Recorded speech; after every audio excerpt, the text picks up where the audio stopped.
Lisinopril versus potassium supplementation. What should you do?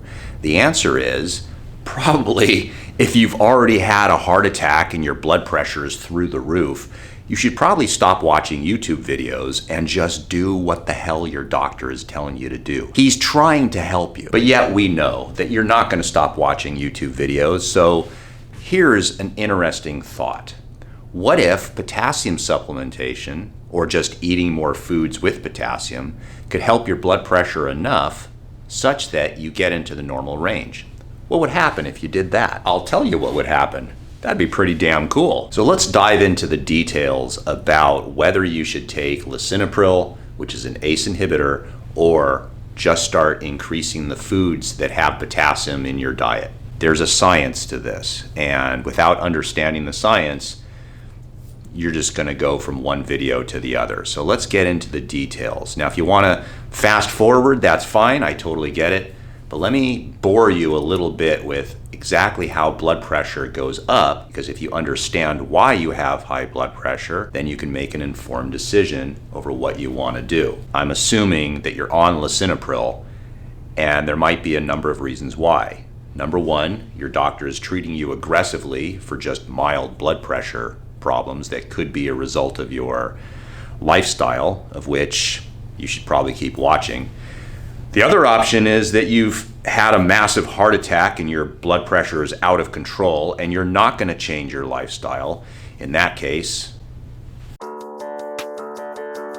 here's the story of blood pressure. It's a hormonal thing that starts with the kidneys. Your kidneys go into action and produce a hormone called renin. This renin production is stimulated from your kidneys sensing that there's not enough potassium in your diet. Now, the kidney produces renin, which then further activates another hormone that's in your liver called angiotensinogen.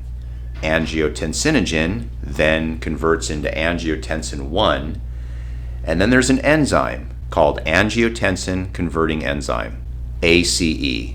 This is where the ACE word comes from. And that converts angiotensin 1 into angiotensin 2.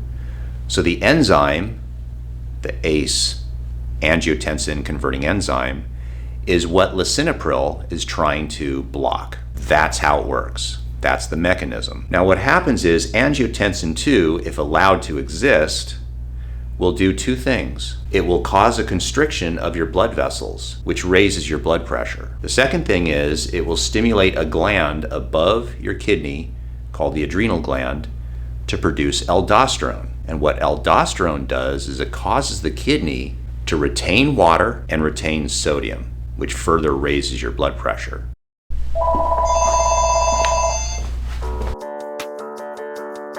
There's something interesting that happens with Lisinopril. And one can call this a side effect, but it's actually an effect. Lisinopril causes retention of potassium, and that's another mechanism by which it lowers blood pressure. So in other words, what ends up happening is this. You take Lisinopril, it raises your potassium. So one begs the question, why not just eat foods that are high in potassium? The obvious answer is because you've already had a heart attack, your blood pressure's out of control, and you're not going to change your diet.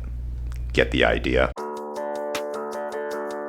And this is the fascinating part, is that most Americans are not getting enough potassium. There's been different studies to find out how much the average American diet gives you, and what ends up happening is probably less than 2% of people are getting enough potassium. How much potassium are you supposed to get? 4,700 milligrams of potassium. How much is the average American diet giving you?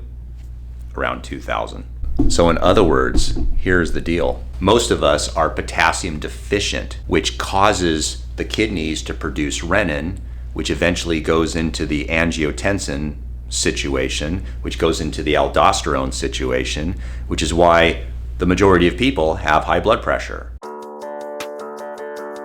You get foods in your body that have potassium, magical things happen. Your blood pressure goes to normal. This is, of course, assuming that you don't have one foot in the grave and one foot on a banana peel. Banana peel.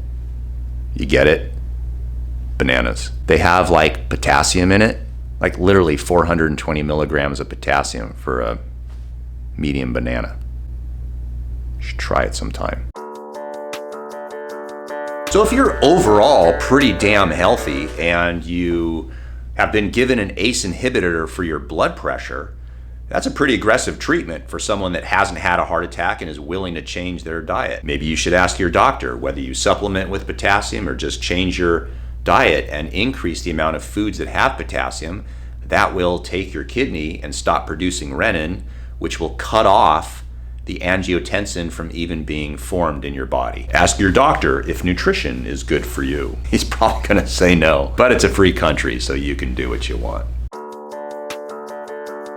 In most of the clinical research, interestingly enough, the amount of supplementation that has been used is anywhere between 2,000 to 2,500 milligrams, which makes total sense because if you take someone with a normal diet and add supplements to them, you get them up to that 4,500, 4,700 milligrams of potassium. But in theory, if you could eat enough food that would have the potassium in it, then you simply wouldn't need to supplement. What are the foods that have a lot of potassium?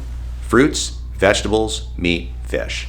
It's very simple. You just got to eat more of that stuff. So I'm not making light of all these things. I mean, let's face it, some people, they've had massive heart attacks, maybe they have bad genetics, they have high blood pressure, they're morbidly obese, and they are just simply not going to eat foods that are healthy for them. This is why we have medicine. This is the benefit of having medicine. Sometimes these drugs can keep you alive. But when it comes to natural health care, if you really want to improve your health, one of the benefits is eating more foods with potassium can literally change you and lower your blood pressure. Let me know what you think, as if I cared. I do care.